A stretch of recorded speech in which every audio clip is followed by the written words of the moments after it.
Welcome back to the show, everybody. I am your host, Seth Rzuski, and today we're going to be discussing the JFK assassin, Lee Harvey Oswald. In the house today, I have Rich Little with me. Rich, it's good to see you today. How you doing, Seth? Good to be back. Yes, it is. I'm doing all right. Thank you for asking. And today, we're going to just dive on into Lee Harvey Oswald. So, can you just give me a little bit of a background of who Lee was and what possibly led up to the assassination of JFK? Sure. Let's premise this by this thought, that the population of the United States today, roughly the population of the United States today, 83% of them weren't here when the JFK assassination occurred back in November of 1963. I was here. I certainly remember was it not. like it was yesterday. Really? I couldn't tell you what I had for breakfast last week, but I could tell you exactly what I was doing on the day of the assassination at the time that I heard that the president had been shot. Did not know that the president had been assassinated because it was a little bit of time between the report on the radio of the assassination. First of all, it was reported as an assassination attempt because they didn't know what had happened. Sure. And then it was confirmed after they took him to Parkland Hospital that he indeed had been shot. He and Governor Conley of Texas, who was riding in the same presidential limousine with a top off, both of them had been wounded supposedly by a single shot, and they were both in Parkland Hospital. And then we learned later, about a half an hour later, that the president had passed. And Now, was this event as big as the 9/11 attacks? Like, as far as media coverage and the impact that it had on Americans? the media, as far as radio, TV, and newspaper, yes. But, of course, back then there wasn't any social media. So Sure. people weren't discussing things amongst themselves electronically. Sure. Everybody was calling everybody by phone to let everybody else know that the assassination had occurred. But that was rather slow compared to how we contact each other these days, which is almost instantaneous, and we can do it as a group. You can let 5 people know, 50 people know what's going on in one little thing out of your phone. Right. Where back then, every call had to be dialed. There wasn't any group calls. It was a different time and a different place. Sure. And 62 years ago, and 83% of the people in the country today were not alive 62 certainly years was ago. not. And so that puts it in perspective, because there is still so much interest about the Kennedy assassination. I saw an article online just this week about something that had been released by the CIA, which mentioned Lee Harvey Oswald, and it's always been denied that there was any connection in any way, that they knew about him, that they were tracking him, that he was part of the CIA, all of those things that you've heard. There was an article on something that was released by the CIA this week that said, indeed, there was a file on Lee Harvey Oswald, which had been denied for years. And there was also a file on Alec Heidel, which was an alias that Oswald used to purchase his firearms, both the Caccano, the Italian Caccano that was used in the assassination of the president, and the .38 revolver. He bought them separately from different locations, but used the name Heidel, Alec A. Heidel, and they were sent to him by mail order. He purchased them by mail order, by money order, and they were sent to him at his post office box, A. Heidel, in Dallas, Texas. How things have changed. Yes. For firearms purchasing. When I purchase a firearm, it's a lengthy process. Takes an hour or so. It sure is in Massachusetts. From in the store, out the store, it takes a while. Yeah, it's a lot different in other states, but in Massachusetts, who has one of the toughest set of gun laws that there are, it can be a trying experience to get a gun, transfer a gun over. Yeah. And it's all got to be done through some type of dealer. Yes. Because you got to have the paperwork to support it. Right. So, going further with the assassination, this is the most investigated crime in the history of the world. There's been even more than Osama bin Laden and the 9/11 attacks. That he doesn't even pales to compare. Really? With this one. Somewhere between 1,500 and 2,000 books and articles. Wow. We know of over 1,000 titles of books. 95% of them point to a conspiracy. Wow. Where there are some of them, there are a few books that just report the facts of the assassination. One by William Manchester and one by Jim Garrison, which is interesting. And I think you probably heard his name before. Sure. He was, I think, Attorney General down in Louisiana, and he strongly suspected that there was a conspiracy. Right. And he wrote a book which just shared the facts as he found them, as he thought they were.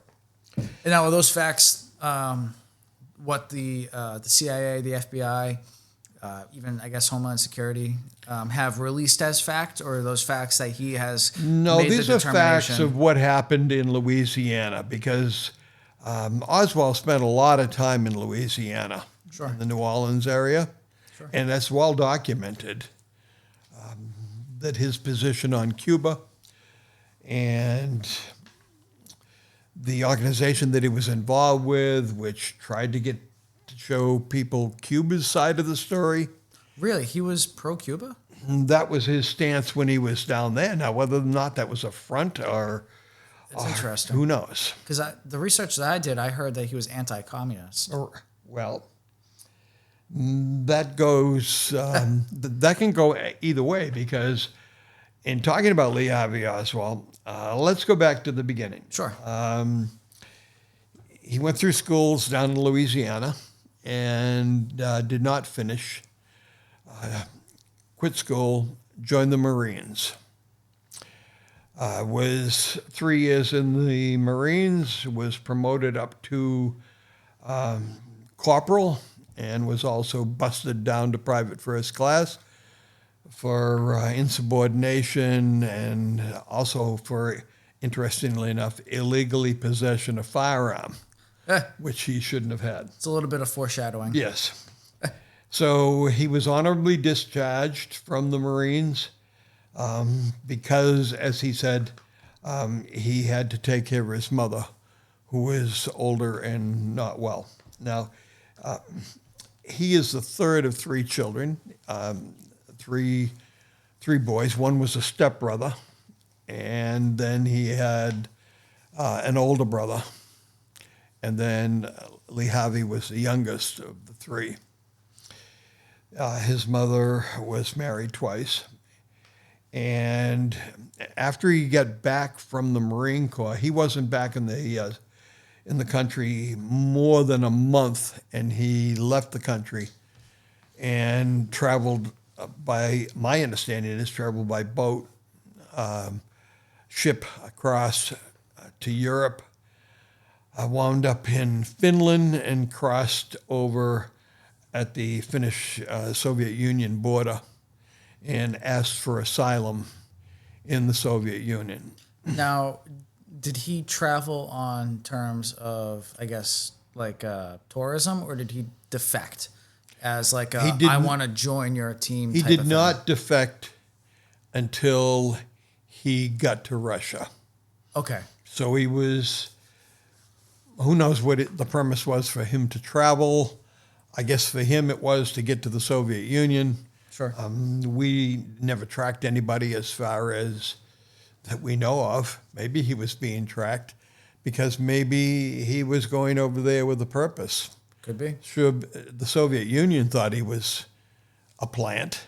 They thought They thought it was too good to be true to have this guy fall in their lap like that, who had all kinds of sensitive information about military, about radar, because that's primarily what he was trained in. And he was planted. I forget what base he was on, but it was the base where the U-2s took off, right? The U-2 aircraft. Am I right with saying that? I believe so. I can't confirm that. I'll have to dive deeper into that, which probably would have been Okinawa. Yeah, was it Japan? Well, that's okay. Yeah, I think it was Okinawa Japan. is I'm not part sure. of Japan because that's where U-2 flights went out of. That was one of the places that they went out. So here he is. He falls into their lap and says that he wants to become a citizen of the Soviet Union. He wants to renounce his citizenship to the United States. And that's called defecting. Sure. At that moment when you say, I want to give up my citizenship. Other than that, anytime before that, you could be a tourist. Sure. But if you can go to the American embassy or consul and say, I want to renounce my citizenship, that is defecting. So he did that, and they were really leery of him. They were leery of the information that he was giving them. Right. Because he was given information that was, I don't know if it was top secret, but it was privileged sensitive information that they were probably be useful to them. They were leery that this guy had this information and he was sharing it. And they kind of wondered if it was legit, if his information was legit. So, and they in fact wanted him to leave the Soviet Union. And he took ill, and they took pity and transferred him to, or had him move to some city where he worked in a, I believe, television factory. Mm. There he met his later-to-be wife, Marina, and they had a child, one child in the Soviet Union, and then a second child here. And he stayed about 2.5 years in the Soviet Union and then decided it wasn't for him. And he and Marina and the child, his daughter, came back to the United States. And that's an interesting story because it is. 'Cause they let him back into the United States like there were no questions asked. Yeah. And that brings up a lot of the conspiracies. I had heard that he even got a loan, like immediately, like to get him started. Government loan? I guess so. I hadn't heard that. Could be. I'm going to have a little bit of coffee. There you go. You can buy your coffee, all your best coffee at coffeebyseth.com. It's the brand of the podcast I drink at every show. It's what I'm drinking right now. I actually just ordered yesterday because I'm nearly done with this bag. You are. There's not much in there. There's probably empty. one more cup. You are on empty, buddy. Yeah, we're running low. So I ordered Mexican chocolate. I ordered breakfast blend plus, and I ordered whiskey barrel aged. That one was intriguing. I had never tried the whiskey barrel aged, so I was like, that sounds interesting. I want to try that. Yeah, because I do drink whiskey. This is out of an actual whiskey barrel. I don't know. We're gonna find out. Maybe it's the flavoring, but we're gonna find out really quick. Well, they say everything tastes better when it comes out of an oak barrel. I'm sure it does. Whether it be, it's kind of like a grill or a smoker. Right. Like you want that smoke taste. Right. I guess it's kind of the same. A char that's on the inside of the oak barrel. They use it for bourbon. They use it for wine. You know, it's funny. Someone I've thought about having on the show, John Piazza, offered me a full winemaking kit. Really? And I was going to put it in the cellar, but it was too much equipment from how he described it to me. I was like, that'd be pretty cool to like have like a wine episode where I drink the wine that I made. It'd be kind of cool, but too much. So Lee Harvey Oswald gets brought back he enters the United States and he's allowed to. Yep. With his wife and child. Sure. And young child. And winds up back down in New Orleans, which is where he was originally, and worked several jobs, none successfully. One for a coffee company, by the way. I think I sent you a note on that. I asked you about the Riley Coffee Company, and he worked for them for a while at $1.15 an hour. How times have changed. And worked for somebody else for $1.25 an hour. Now, even back then, and I remember those days, that is down in Louisiana, and the minimum wage was not set federally then. It was like it is today. It's set by state, so state by state sets the minimum wages. And as I recall, right around that time in Massachusetts, the minimum wage was about $1.50 an hour. And so down in Louisiana, I guess they had a lower minimum wage because he was working at one job at $1.15 an hour, and then at the Riley Coffee Company for $1.35 an hour. And he went to, for some reason, he went to Dallas, and he got a job at Dallas. He found a room, and he found a place to stay for him and his wife and child.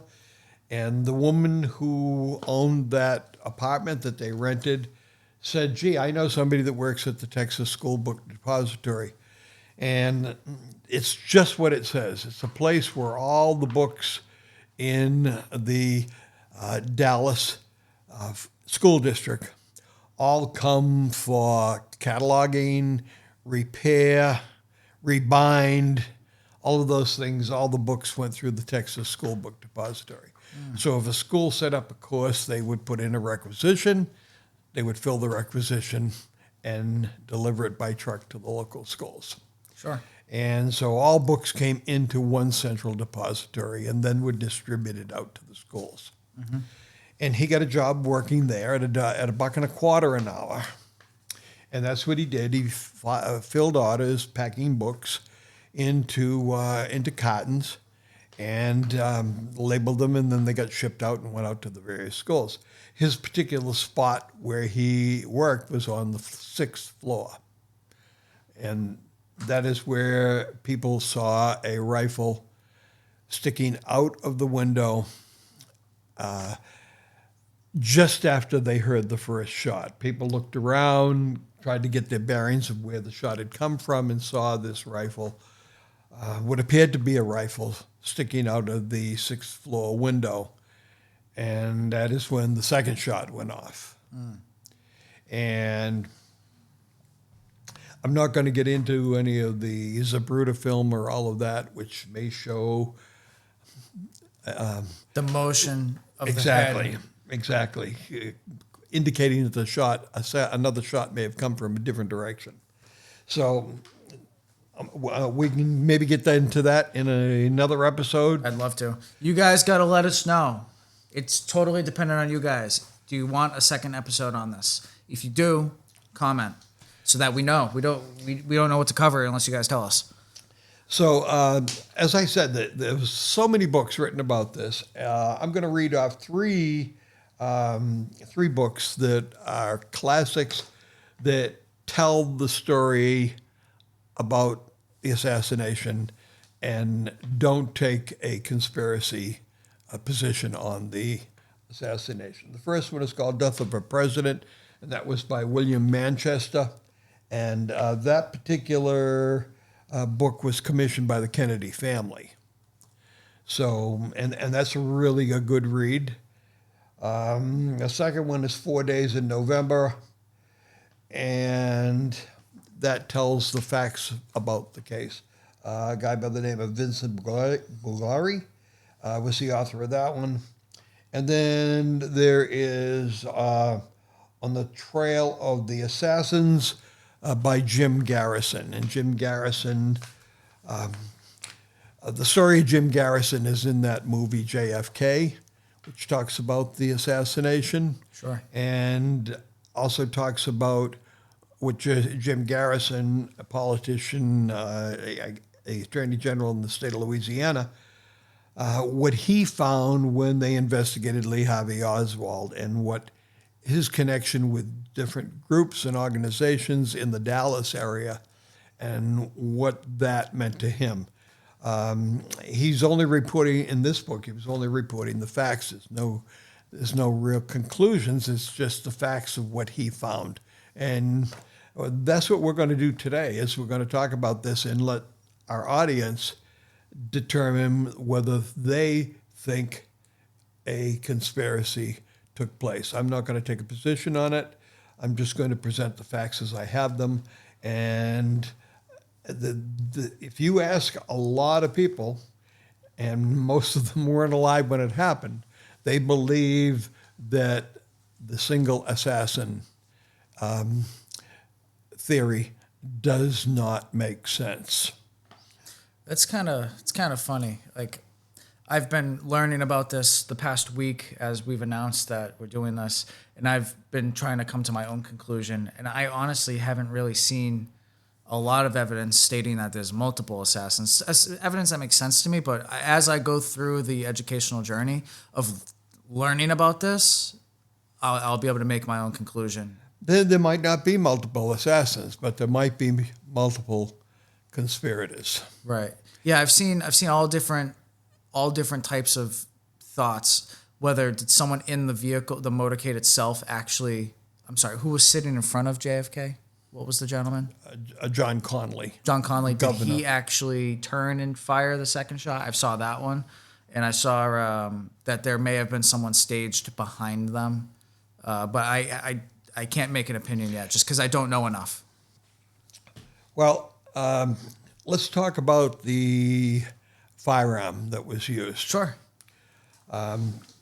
And interestingly enough, at about 12:30, as the motorcade with President Kennedy and his wife and Governor Connally and his wife were in the presidential limousine, which earlier in the day had its top on because it was raining, had like a bubble top on it. Sure. And they removed that when the rain subsided in early morning, and turned out to be a pretty nice day.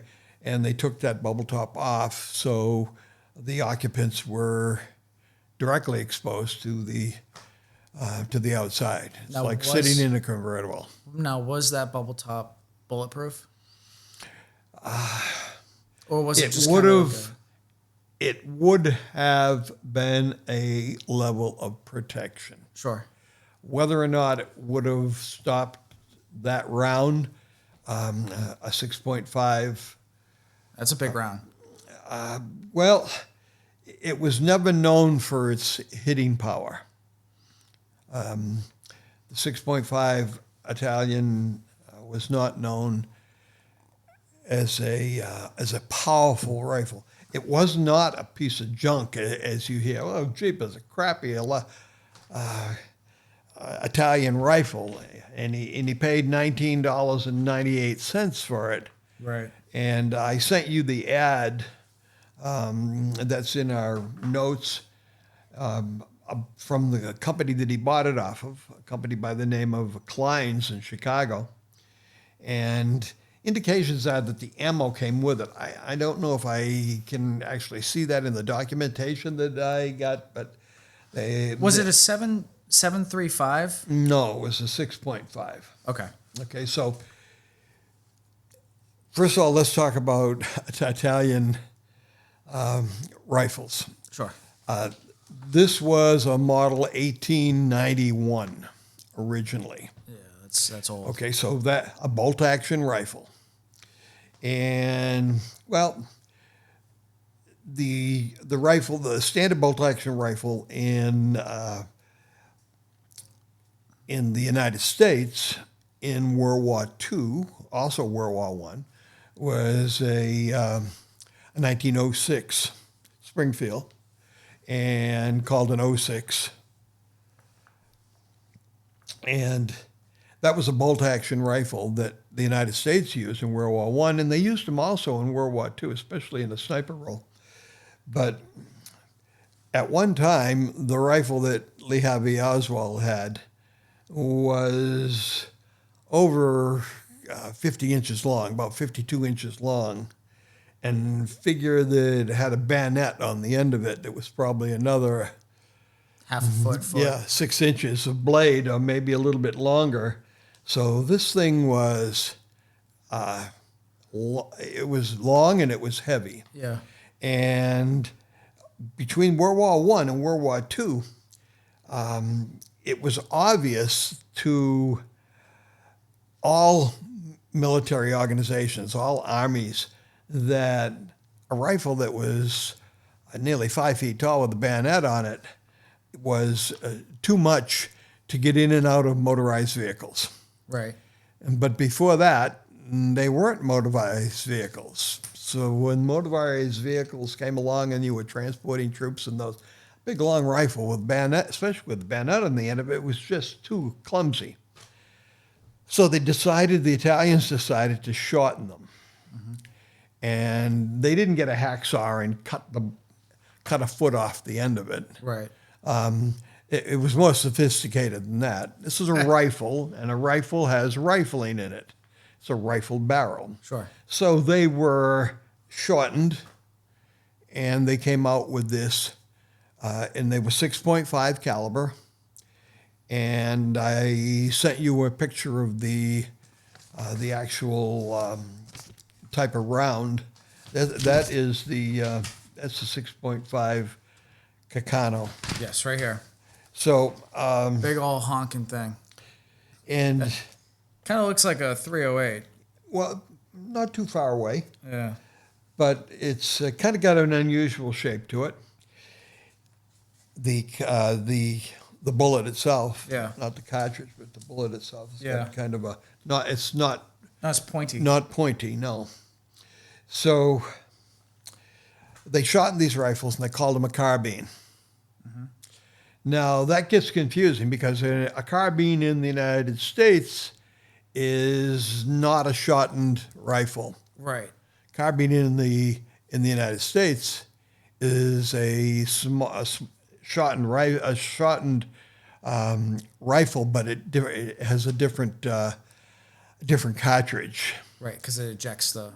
Carbine cartridge is much smaller than a Grand, which would have been World War II. We're talking World War II rifles because the Italian rifle was a surplus World War II rifle that was used by the Italian military. Sure. And so they shortened it, put a new sight on it, and at the same time they decided they needed something that was more powerful, so they put together a 7.35 Cacano rifle. That's the manufacturer. And similar but different cartridge. Now you got two sets of different rifles with different people having them using two different rounds, which are not interchangeable. That's a real problem. And they dropped that. After Right. 2 years, they said this isn't going to work. They didn't have the capacity to make all new rifles in the larger caliber. They were looking for a more powerful cartridge is what they were trying to do. So Lee Harvey Oswald winds up with this Italian Mannlicher Cacano 6.5 rifle with a scope that was attached by the company clients. It was made by a company by the name of Tasco, and it was a 4-power scope, and that was sent to him in Texas at the address, post office box, of someone named Alec Hidell, Hidell. And the order form was according to the Warren Commission, was in the handwriting of Lee Harvey Oswald. He also ordered a pistol from a different location, a .38 pistol from a different location, and that was sent to the same mailbox. Sure. So he winds up with these two weapons, and that's kind of interesting because when the shots were taken from the school book depository and there's said to be 3 shots, and there's all kinds of conjecture on how much time it was. Modern technology indicates it might have been a little bit longer than they first thought, and some people thought that it was impossible to fire and reload because it was bolt action in the amount of time that was stated initially by the Warren Commission. I think it was 5.3 seconds. But now with modern technology, we're able to filter out a lot of echo noises that Sure. got confused, and they think it might be a little bit longer, 6 and a fraction seconds, and it's possible to do that. So 3 shots were taken from that vantage point of the 6th floor window, and Lee Harvey Oswald was reportedly on the 2nd floor in the lunchroom at 12:30 by a fellow employee. He was seen eating like a sandwich and a Coke from the vending machine. So, and this is before the assassination. Right. This was like right Before. minutes beforehand. Minutes before the assassination. And the theory is that he went up 5 floors because he's on the 2nd floor because that's where the lunchroom is. He went up to the 6th floor, and that would actually only be 4 floors, and got into where he had pre-positioned the rifle. Yeah, his like a little nest area. Right, boxed in so you couldn't see him in there. They were cottons of books. Right. And he took the 3 shots and then hid the rifle in between a set of boxes that were there and came down the 4 flights of stairs and was back in the lunchroom as the first police officer entered the building and went up to the second floor. There's no elevator in the building. Went to the 2nd floor, gun drawn, and there's Lee Harvey Oswald in the lunchroom with a Coke in his hand. Now he's relatively calm at this stage, Yes. right? Yes. And he was relatively calm before the assassination. Reportedly. That's kind of what I had seen. Yeah, and that begs conjecture and a conspiracy right there, because how could somebody run up 4 flights of stairs and take the 3 shots and put the gun away, and how did he know to be up there? You know, nowadays our phones would tell us what was going on outside, but back then, 60 some odd years ago, how would he have known that now's the time I've got to get up there? And within 5 minutes he's back downstairs again after getting set up and taking the shots and putting the gun away and running downstairs again. And they had people actually time this at the school book depository. How long will it take? And they average it out that someone could do it in 90 seconds. Right. Could go from the 2nd floor to the 6th floor in 90 seconds. But nobody ever saw him doing that. A lot of people were outside. Right. Oh, yeah, they wanted to see the president. See the president, because he came right by the Texas School Book Depository in Dealey Plaza. And so he got, essentially, when he was in the depository and the police entered that 2nd floor, he was vouched for. Yes. By, I think it was by a supervisor. Yeah, supervisor, superintendent, some type of leadership role. I forget the gentleman's name. Well, he said that this guy... he works here. He works here. Yeah. So the police officer looked elsewhere. Right. So now they secure the building because people had said they saw a rifle sticking out the window. The police secure the building.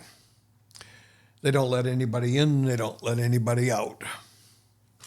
And they do a roll to find out who is present and who is not.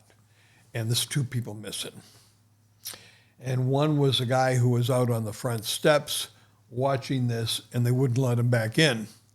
when they secured the building, he was still outside. They wouldn't let him back in. And the other one was Lee Harvey Oswald. Now he had just like dipped He out. had slipped out the back jack or slipped out the front. He left the building and got on a city bus. Right. And, of course, police are coming from everywhere. Traffic is absolutely, the motorcade speeds off with the wounded president and wounded Governor Conley, headed towards Parkland Hospital. And other vehicles are there, the Secret Service, and the place is all tied up. And the bus isn't going anywhere, so Lee Harvey Oswald gets off the bus and walks a small distance and hails a cab. And of course, a cab doesn't take the same roads that a bus does. Cabs can go down side roads and everything. And he takes it back to where he was staying, which was at a rooming house. And at the rooming house, he changed his clothes or changed his jacket or made himself look a little bit different and picked up the .38 revolver, Sure. which he had left at the rooming house. Right. And the theory is that his wife and child lived in Irving, Texas, which is a little bit of a distance from Dallas. And he had a room at a rooming house, which he stayed for the 5 days that he was working at the school book depository. And then he only came home on weekends. But on Thursday of that week, he got a ride from a fellow employee home, and where his wife and child were. And then the next day he came in on Friday, and he was carrying a package, a long package. Right. And he told the guy, fellow worker that drove him in, he had curtain rods. Yeah. And they theorized that if it was the Cacano, that's where it was in this box. wrapped in paper, Yeah. wrapped up in paper and tied with rope, twine. And he had not done this before, go home on a Thursday and then go back to work in Dallas on a Friday. So there is that piece of evidence that kind of points that maybe he was part of the assassination, either in total or in part. Sure. So he goes back to his apartment, picks up the revolver, and puts on a jacket. And now he leaves the rooming house and starts walking. And it's not too long, and he's stopped by a Dallas police officer because he kind of fits the description of what's on the radio. They're on the lookout for a white male, approximately 5'8", 5'9", and so he stops this guy.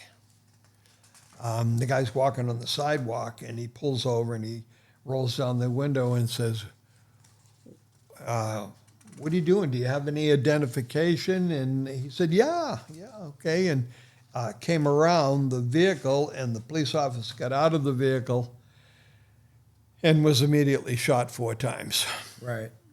with a .38 revolver. And Looking for the Tippit. That's what it was. I was pretty sure that it was Officer Tippit, but I just wanted to confirm. But it was Officer Tippit that. yeah, J.D. Tippit. Yes. Right. I just wanted to confirm that. And he was dead at the scene. And he had a family and everything. Yes. Yeah. And so now the Dallas police are looking for a cop killer. Right. They're not looking for an assassin. They're looking for an assassin back in Dealey Plaza. Right.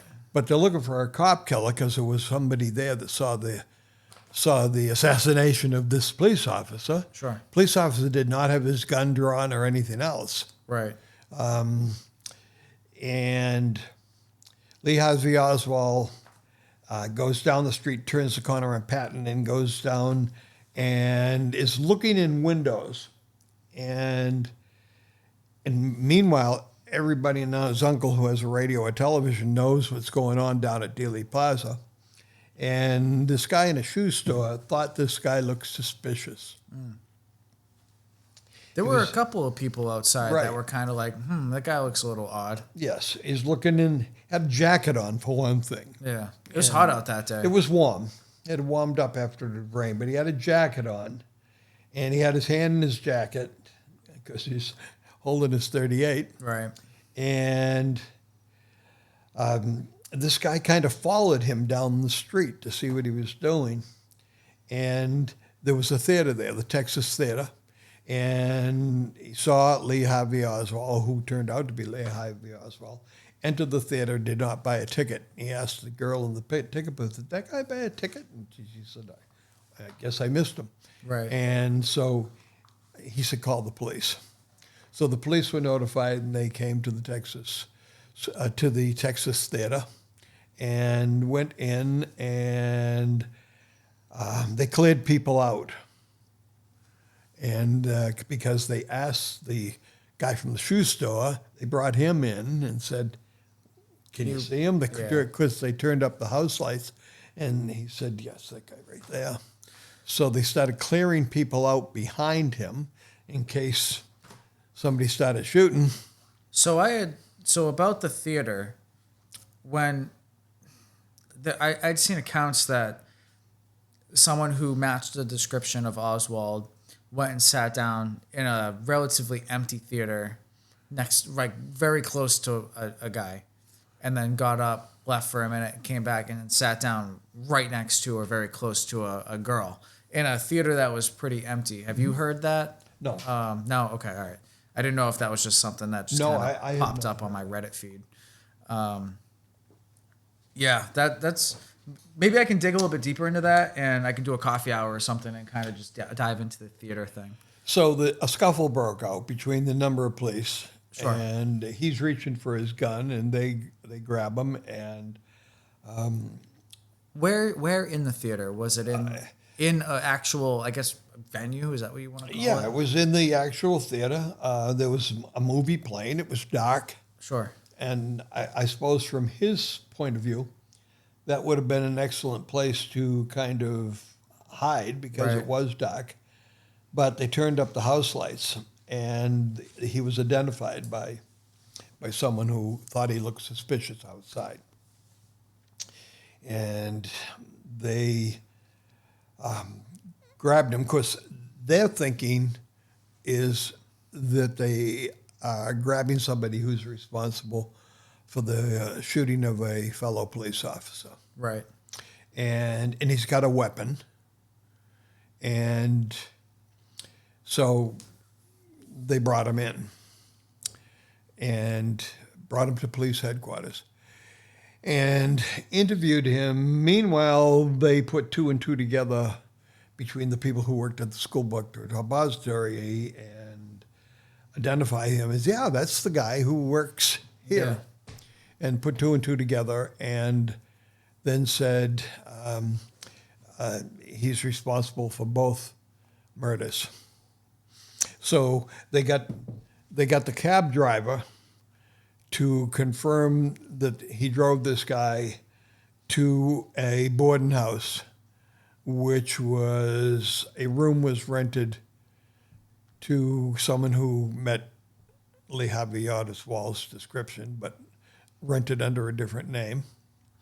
And then we have the incident with Officer J.D. Tippit. And then we have the apprehension in the Texas Theater. Right. And they bring him back to police headquarters. And then it was, they put the dots together and said, gee, this is the guy we're looking for out of this Texas school book depository. Now, what was his response to the interrogation? Did he kind of just, yes, I did, I killed both people? Or was it more of a, I'm not going to talk to you guys? Well, he came out and they showed him off. and they were running him from office to office because of the interrogation. And all this was on live TV. Right. And there is cameras everywhere. Well, the cameras back then aren't like the cameras that you and I are looking at here. No. They were probably 10 times that size. And, I'm sure. And 20 times as heavy. I used to be a camera collector when I was like 19 years old, started making a full-time wage, and I would go to antique stores and I'd buy antique cameras and try to make them work. I actually still have an 8mm camera that works, and I can shoot 8mm film on it. That I would like to do that. That'd be kind of fun. Well, the TV cameras at that time were really big. Oh yeah, they were honking. And I was recently married. I was married about a year when that happened, and about a year, almost a year and a month. And I had my daughter was a month old at the time of the assassination, maybe 6 weeks old. She was born in October. And so here I am, I'm just turned 21, and this is all going by me like a blur. Right. And I can remember exactly what I was doing. I was making out a bill. I was working at my dad's garage. I was making out a bill for somebody. I can tell you who the bill was for. I could tell you where that person worked, and I could tell you what the work was that we did on that vehicle.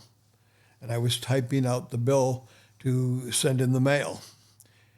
I couldn't tell you what I had for breakfast yesterday, but I could tell you what I was doing exactly at the moment that I heard that President Kennedy had been shot. It was that kind of a defining moment, similar to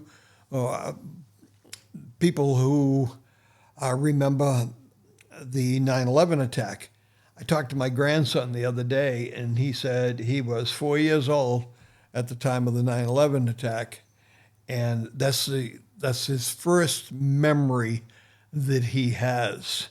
Interesting that events like that are permanently etched in our brain. I don't remember it. At that age, September, I was 2 and a month. Right. 2 and a month. I'm young. Right. But so yeah, no. So I didn't. So I remember that. I remember it vividly, and the whole weekend was a blur. And this was constantly on television from about 1:30 in the afternoon is when they started reporting live on the fact that the president had been killed. This is 1:30 Eastern, which would have been probably 12:30 Central out in Texas. And they were doing all of this live. And of course, live TV back then was, it was a lot different than it is now. There was so much equipment to move and things like that.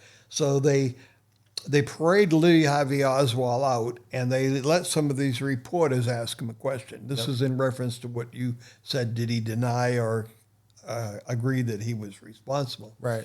And a reporter asked him, and this is a quote, did you shoot the president?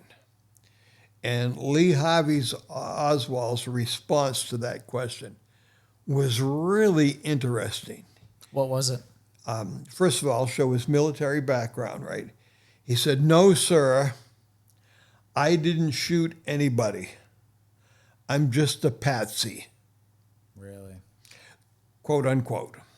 Wow. And you can see that that recording. It's not something that somebody reported and wrote down. That was actually on live TV. I did see that, and because in preparation for this, I wanted to watch the assassination in slow motion, which was heartbreaking, and I also wanted to watch his short interview with the news. The journalists, right, and then what happened later. And then they hustled him into a different room, and now the reporters are trying to get in front of the correct camera, Right. Because where's ABC and where's NBC and where's CBS? Now, to show you how things have changed, at 11:30, 12 o'clock, back then, television ended each day. Right. They put on a signal, and it showed the station logo, and that would be on from, let's say, midnight, or maybe just after the Tonight Show, which ended at 12:30, first with Jack Paar and later with Johnny Carson. And they put on this logo, and there was nothing on TV between the time that the Tonight Show went off and in the morning. It usually came back on around 6 o'clock. Sure. 6 o'clock in the morning, there would be a 15-minute news show, and then that's how the day would start on television. It's funny, a signal was being broadcast, but there was no action going on. It was just a logo. Right. And we only had 3 stations in the Boston area. That just blows my mind, Right. because I've always grown up with hundreds of stations. Yeah, we 900 stations. only had 3. We had 4 Crazy to me. and 5 and 7, and no remote. Yeah, it'd get Every up time and actually. you wanted to change a station, you had to get up and change the station. What were some of your favorite shows in television's infancy? When The first television that I saw was when I was in the 1st grade. And I had a neighbor, somebody I went to school with in the 1st grade, and his name was Alan Black. And his dad bought the first television in the neighborhood. Ooh, I was in the 1st grade. he is the Joneses. And we all went over, 4 of us went over to Alan Black's house every afternoon to watch the Howdy Doody show. And that was my first experience with seeing a real television. As I recall, it was a 12-inch screen, which is 12-inch diagonal, which isn't any bigger than your laptop. Yeah, I know. Seriously, literally. And it was a piece of furniture. It sat on legs and a big stinking cabinet, because the picture tube on it, in addition to being this, and it was slightly rounded. Right. But it had to have depth, because this vacuum tube that shot this image onto this screen that you could see needed space. Right. Remember how our computer monitors were 15 years ago? Oh, I remember, like, when I was growing up, my grandparents especially had this giant friggin' 50-pound Vizio.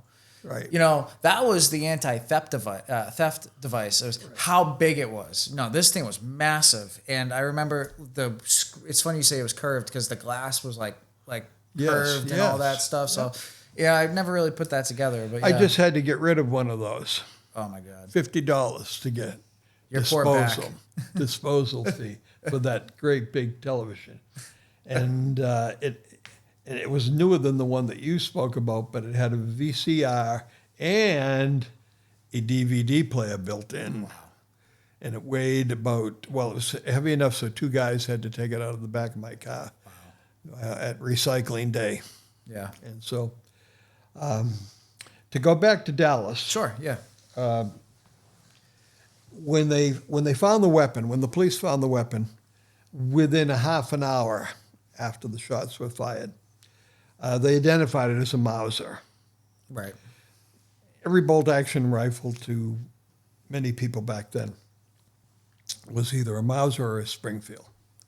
Those were the weapons of World War II that everybody knew about.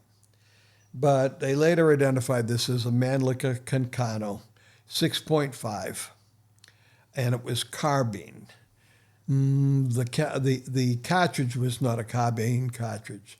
The length of the rifle was carbine, shortened. So they identified it, and It's all over the pictures that I sent you. They're parading this thing around. There was no preservation of evidence. I don't know if they ever took any prints off of that, but by the first day, everybody's prints were on that thing. Everybody who was around the assassination investigation was looking at this rifle, operating the rifle, and so any evidence of fingerprints or anything else like that got obliterated in the first 8 hours that they had this thing. So that was Friday, and Saturday they parade Lee Harvey Oswald around and given that statement that I told you about. Yep. No, sir, I didn't shoot anybody. I'm just a patsy. That brings us to Sunday. Now, the funeral, as I remember it, was going to be on Monday, the funeral for the president, because all kinds of invited guests and dignitaries and leaders of other countries came to the United States for this funeral. And it took time for a lot of these leaders from Friday afternoon to be in Washington for the funeral on Monday. I've seen photographs from the funeral. It was a crazy. It was a deal. Yeah. It was a big deal. And on Sunday, the Dallas Police Department decided they're going to move Lee Harvey Oswald for safety reasons, and they're going to move him from the Dallas jail to the county jail, which is not in downtown Dallas. It's away from Dallas, and it's more secure. They're afraid somebody's going to do something to this guy because of the hatred involved. Because Kennedy was young, right, and he had a family in the White House, and we really hadn't had that for a long time. Yeah, who was the second youngest? Because was he the youngest president? He was the youngest president. So who was the second time. youngest at that point? I'm trying to think. I think Teddy Roosevelt. Yeah, which would have been back around the turn of the 18th to 19th to 20th century. Right. And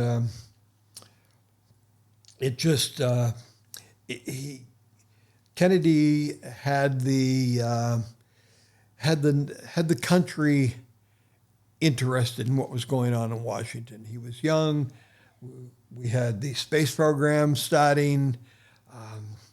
There was all kinds of exciting things going on. The Peace Corps. It was an exciting time. It was an exciting U.S. time. history, yeah. And all of a sudden that was taken away.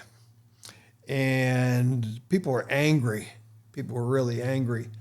And so the police department in Dallas says, well, I think we got to get this guy more security. So instead of taking him in a police car, they're going to take him in an armored car. And they back it into the garage, the Sally Port area. And haven't we heard that word before? Yeah. We talked about the Karen Reed case and where they put her vehicle when they brought it to the Canton Police Department. They put it in the Sally Port, which a Sally Port is supposed to be a secure area where you can bring someone in, either a prisoner or someone who is under suspicion or that you're going to book them. You bring them into a Sally Port for security reasons. It's a secure spot. Yeah, it's closed off.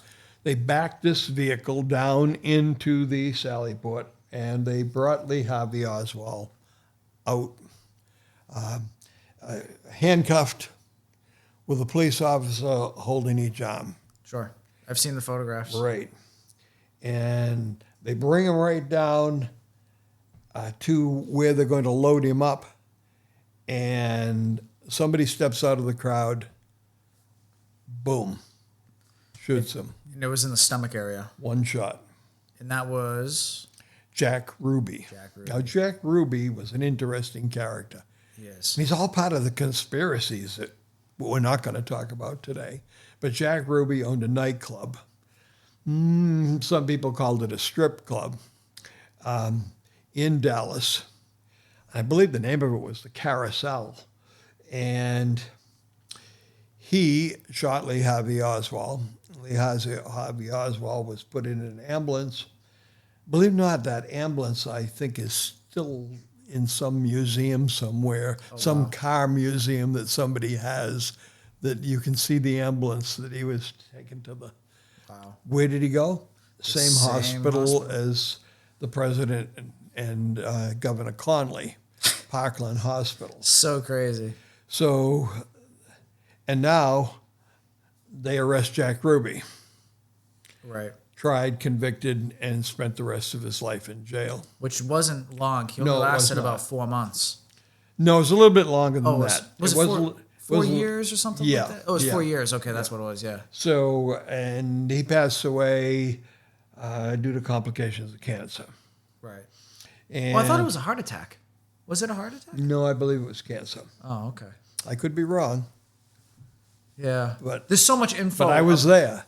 You were. I was not. There's so much. Just so much info about this issue that it's been overwhelming the past week. Just doing all the research. So there's so many So names. let and me all give that you stuff. an interesting point. You and I went to the same high school, and in fact, you and I work at the same high school. Somebody asked the question, "Where is Rockland High School?" One of our comments came in, "Where is Rockland High School?" Yes, I do remember that comment. Yeah, and we're in Massachusetts. We're not in New York, and we're not in Maine. Nope. We could be, but we're in Rockland, Massachusetts. And a classmate of mine at Rockland High School that graduated with me, he went to Northeastern. I went to Wentworth, and he went to Northeastern down the street. And Northeastern had a program where you had portions of your time you were working.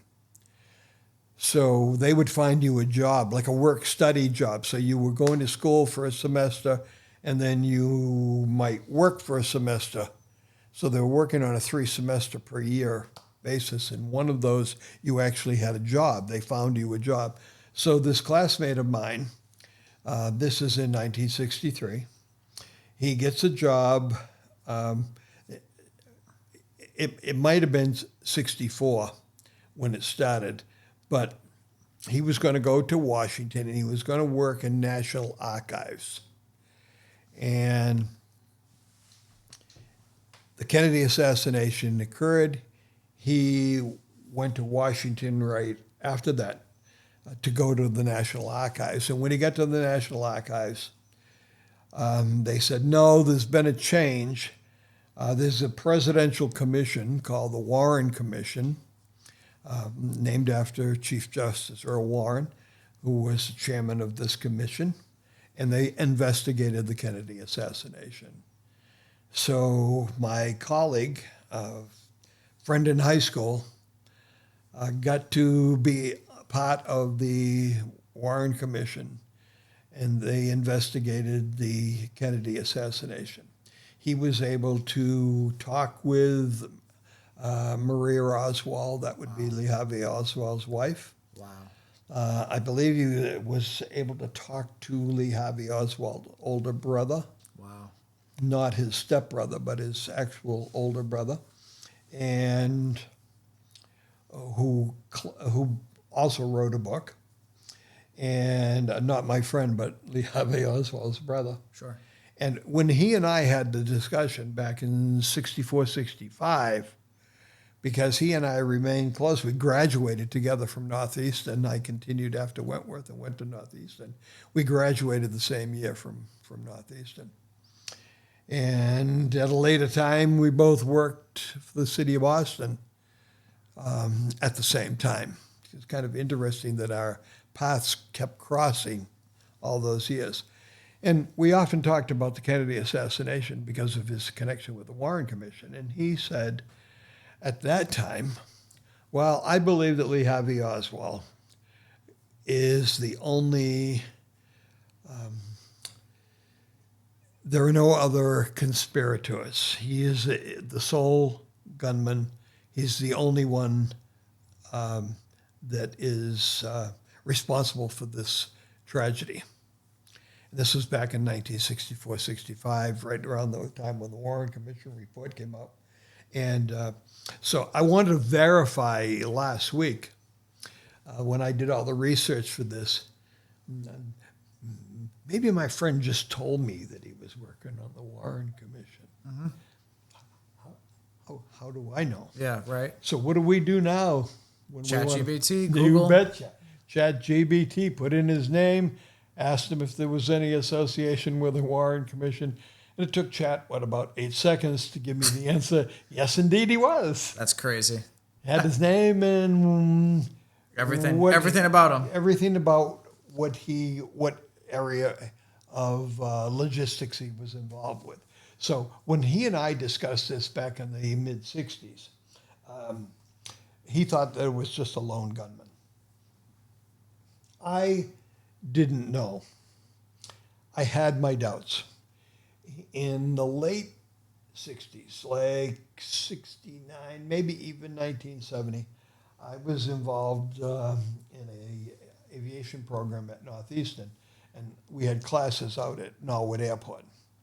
And somebody said, if anybody wants to stay late after class, I'm going to show you my work that I've been doing on this project on the Kennedy assassination. And of course, this guy thought he had a conspiracy issue. He thought that others were involved, somebody on the grassy knoll, all of those things that went along with that. And I saw it, and it had the Zabruta film. And wow. It showed things that kind of led you to believe that maybe there was a second gunman involved. Right. And so my feeling at the time was, it's possible that there was a conspiracy. This I relayed to my friend who was involved in the Warren Commission. Now, fast forward 50 years. Mm-hmm. And I see him at a class reunion. And we had a little discussion, the same discussion that we had 50 years before. Sure. And he said, I've changed my position on that. I now wonder, not I know, but I wonder if it was not, there weren't others involved. Wow. I don't know, is what he said, but I wonder. Right. So that shows you what time can do. Oh, Time absolutely. can change your position on things. You see things differently. I want to present this today and let our viewers decide what they think. And if you could send in your comments on what you think. I think that this warrants a second episode. I do plan on talking at some point about the photographs. Once I do a little bit more research, because I've heard that these photographs are superimposed with his face and all this other stuff, a different But, body. So and I looked at those, and those were taken at the residence where he rent. They're much clearer if you put one of them online. Right. One of them says Getty on it, so maybe you don't want to include that one. It's funny, both of those pictures are National Archives, Right. And I don't know why Getty has their label on them, and they want you to pay for the use of it. Right. But it is, if you look at the one that shows Lee Harvey Oswald's mug shot, that was Yes. taken on the late afternoon of the assassination. The one right above that says Getty Images, and then it says Credit National Archives. Right. So those are archives of Yeah. those people. I'll definitely. And the one before is not the same. It's taken by the same camera at the same time, and it shows him holding the Kakano 6.5 rifle, and you can actually see the .38 revolver is in his Pocket. in his right pocket. Yep. So that kind of, and I believe these pictures were taken by his wife, because that when they went to his address in Irving, Texas, and the FBI went there and they questioned her for the first time. This was on the day of the assassination. Sure. Yeah, I'll put these images up on the screen. She, the first thing she did when she was interviewed was, she said, "Well, come with me," and they went out to the garage area because she knew where he kept his rifle because she took these pictures. Sure. And it wasn't there. Wow. He kept it wrapped up in the garage, and it was not there when she went to look at it the day of the assassination. So here we are. We've gone through just the facts of Lee's life. Initially charged with murder of police officer J.D. Tippit. They put two and two together and find out that he's the one that they're looking for, who's missing from the roll call at the Texas School Book Depository. So the first thing he was charged with is the murder of J.D. Tippit. And then later, he was assumed to be the assassin for John Kennedy. And here we are, 62 years later, and we're still talking about it. Well, it's one of the biggest events in American history. Right. If not the biggest. It changed the course of American history. Oh, absolutely. You know, with the Vietnam War. The Vietnam War, you got the Cold War, Yep. the whole arms race, potentially the space program. Right. There's so much that got changed right there, right. You know, and who knows? And changed again just 6 years later, 5 years later, with the assassination of Bobby Kennedy. And we talked about that when we did our little Chappaquiddick show. That'll be at the end as like a card that you can click on, and that'll bring you right to the Ted Kennedy Chappaquiddick event in his life. We did a whole episode on that. Do you see any similarities between the way that the assassination was handled and the similarities between the Lizzie case in your book and how it was detailed, like the mishandling of evidence? Do you see any similarities in that? Or even similar to like the Karen Reed stuff? Like, I feel like there's always an issue with evidence handling. Well, yes, I do see similarities. Preservation of evidence is always a problem because, first of all, you want to preserve something, and to preserve it, the first thing you should do is not touch it. Right. See if you can get it somehow containerized, either a box or something like that, so nobody else gets their hands on it. In the case of Lee Harvey Oswald's rifle, the Mauser, because the police reported it as a Mauser initially, and that soon turned to be a Mannlicher Carcano, that whole thing sort of just got away from them, and they misidentified it, and the press reported that it was a Mauser, and they had to change that, and you saw all these people carrying this rifle, either by carrying it with their hand on the stock or carrying it by the strap. Sure. And in and out, there's a picture shows somebody holding it up in front of the press at a press conference in the building at the Dallas Police Headquarters. So this thing, they did not preserve the evidence, not the way that we want evidence to be preserved. That happened in the Lizzie Borden case, where they came in and searched the house, and twice, once on the day of the murders and once on the day of the funeral, and evidence was mishandled, physically mishandled. Sure. And of course, fingerprints weren't a big deal back then. But certainly are now. And DNA, and DNA has changed things. We look at evidence differently. In the Karen Reed case, they took blood out of the snow and put it in Solo cups. And took the Solo cups and put it in a Stop and Shop bag and said that's evidence. That's crazy. So, and you know what? I don't think they did that intentionally. I don't It was think just the that was- materials that they had. That's right. I don't think they did it intentionally to deceive anybody. But wow, that's really not the way to handle evidence, especially blood evidence. I know, seriously. How do you know what was in that Solo cup before? How do you know it was new? You don't. Right. But with a specimen glass that you collect to sample and put in and put a cap on it that seals, you know that you're trying to get evidence which hasn't been contaminated. Sure. At least you're trying. Maybe you're not always succeeding, but to put blood samples in Solo cups and drop the Solo cups into a Stop and Shop bag and call that evidence, that's kind of wild. That Karen Reed case was crazy. That was an interesting case. Do you want to talk about the book and what the work is? Yeah. This is a book that we did how many? Two?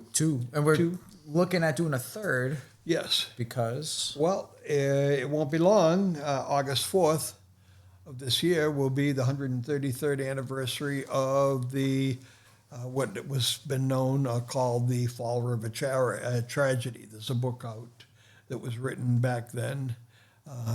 It was said that this reporter, and I believe his name was Porter, wrote this book called The Fall River Tragedy about the Borden murders, and that he self-published it, and that the rumor was that Lizzie Borden went out and bought all the copies because she didn't want to see. But there are copies out there. They're pricey, but there are copies out there. I think that's just local rumor. right. But as I said before, if anybody's interested in the Lizzie Borden book and you'd like to have it inscribed to somebody special with a special inscription on it, the best way to do that is to do that through eBay, because there's a spot right in the order form on eBay, and you can tell me exactly what you want put there. It's also available on Amazon. The price is the same. All the links will be in the description below and as a pinned comment. So if you go to the comment section on YouTube, you'll see my initial comment right there. It'll have all the info. It'll have the info as to where you can order Cold Case to Case Closed and his other books. You can find all the info where to order the coffee, all of which are the official links. You have two other books that are up. I do. And we're going to be doing something in the fall on ones and twos. I'm very excited for It's that. a totally different line. Ones and Twos is a book about the National Football League and the history of the draft from 1967 up to present, and what happened to those players, where they went to college, what they did in college, what they did in the pros, what they did after the pros. And it's year by year by year. It's laid out like a football game with 4 quarters and a halftime. And we hope to be doing 2 players, the number 1 pick, the number 2 pick. We're going to do that on like a regular basis. I don't know if it's going to be weekly or how it's going to be set up, but we're going to do 2 players, number 1, number 2, for each of those years, starting at 67, which was the year when the 2 leagues, the American Football League and the National Football League, merged and had 1 draft and then a game at the end of the year called The Super Bowl. the Super Bowl. That book is a great Christmas present to any of the husbands or brothers out there. It's heavy. It's a heavy-duty book, and it has a lot of info. So you can start ordering your Christmas presents right now, and start organizing for Yep, so for that's loved ones. available. I can do the same thing on that as far as inscribing it to somebody. Again, On the same eBay account. on the same, it goes to the same eBay account, and I'll get the little message and tells me how somebody would like it inscribed, and I sign it. I sign all of the books anyway. So if you see one on sale somewhere for like on some Amazon account from some bookstore down in East Oshkosh, and they want $50 for it because it's signed by the author, it has been signed by me because I sign them all. Sure. So and there's no extra charge for a brand new book. It's cheaper. Yes, It's cheaper. It's cheaper to buy it brand new and get it inscribed the way you like. I want to thank you, Seth, for having me over and doing these fireside chats. And it's been a lot of fun. And we're going to be doing Lizzie again right around the 4th of August. Sure. And Yeah. I think what I'm working on, I'm doing the research on that, is we're going to go the autopsies and the funeral. Absolutely. So Yeah. it's going to be kind of gory. It is what it is. So it's the section of the case that we haven't covered yet, and it's something that I don't really know much about, and I can't wait to learn. You know. So it's interesting. They had 2 autopsies: an initial autopsy on the day of the murders, and then one about 10 days later. And in between those 2 days was the funeral, and the funeral was a big deal in Fall River. Oh, yes. They actually posted the funeral route Wow. in the paper so people could see it. It was on a Saturday, so people weren't working, and it was publicized almost like Like a parade. yeah, exactly, Wow, that's crazy. right up to Oak Grove Cemetery.